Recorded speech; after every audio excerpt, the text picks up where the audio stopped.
It was a good morning. It's always great to be back on track here. This place is special for me, having won here twice with the 28 DHL Honda team. It's one that we always look forward to because it's one where we can capitalize on. So hopefully this year with our new Honda Aero kit on it, we'll be a little bit closer to the Chevys, to our competition, and it's looking like that's the case this morning. So it's a good morning. Our times are right there at the top, and it's we're just checking through a list of items that we need for when we come back for the race weekend. The new package on the car, how does that change what you have to do, how you have to drive?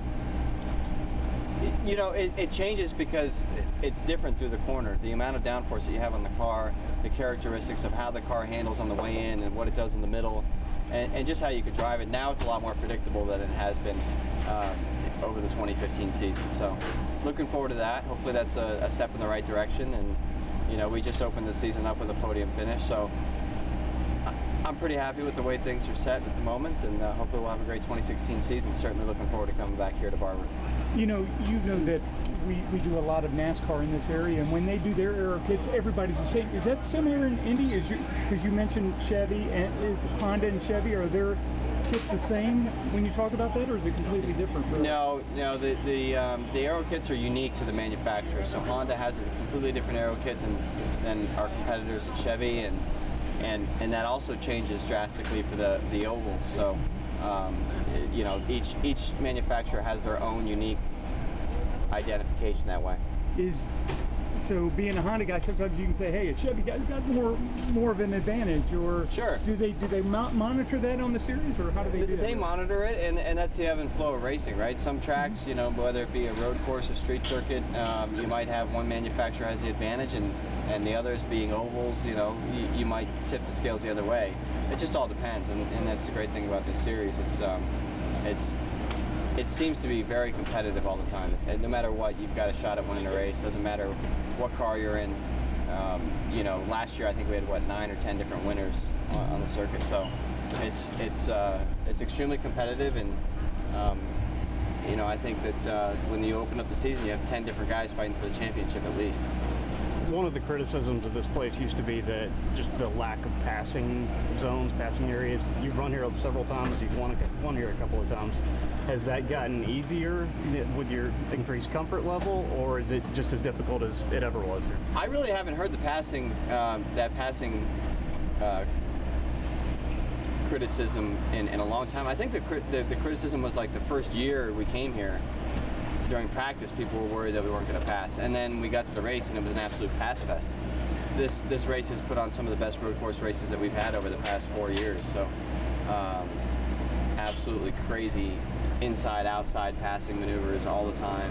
Very action-packed race here. So, this is one of the fan favorites for that reason. What makes, because you guys do road course racing, not just the oval, but here road course, right, left turns, the difference between you and, say, the average ordinary driver is what? Sorry, average ordinary meaning? Just an everyday Joe who's driving out there. What makes you so much better of a driver than them? Is it reflexes? Is it just knowledge? What makes you guys so special? It's tough to say. I mean, we've been doing this our whole lives. Geez, where do you start with that question? I don't even know. This is something that we do professionally. The cars are doing 230 miles an hour on this. I mean, it's unique because it's extremely fast. These are the fastest closed circuit cars in the world. So driving a regular road car is like driving a golf cart compared to flying a plane here. They're that much different. So I'm not really sure where to start with answering that question, but dealing with the G loads here at Barber, we're in the corners doing over 4.5 Gs. It's extremely loaded up, extremely physical. Heart rate's up to 190 beats per minute. It's a very physical racetrack, and it's one of the toughest that way in the world, I think. I guess the reflexes. Are there testing things that you guys do to keep that heightened throughout the year? Yeah, we do a lot of, we do reflex tests and we keep all that stuff sharp, but it's basically, seat time is the best part of it. That's what really gets you you know, prepared for the season, for being in these cars. You have to have lightning quick reflexes for sure, but that's not what makes a good driver. What makes a good driver is the ability to drive the car at its absolute maximum, at 100% at the limit of grip, and to be able to repeat it over and over and over again without mistakes.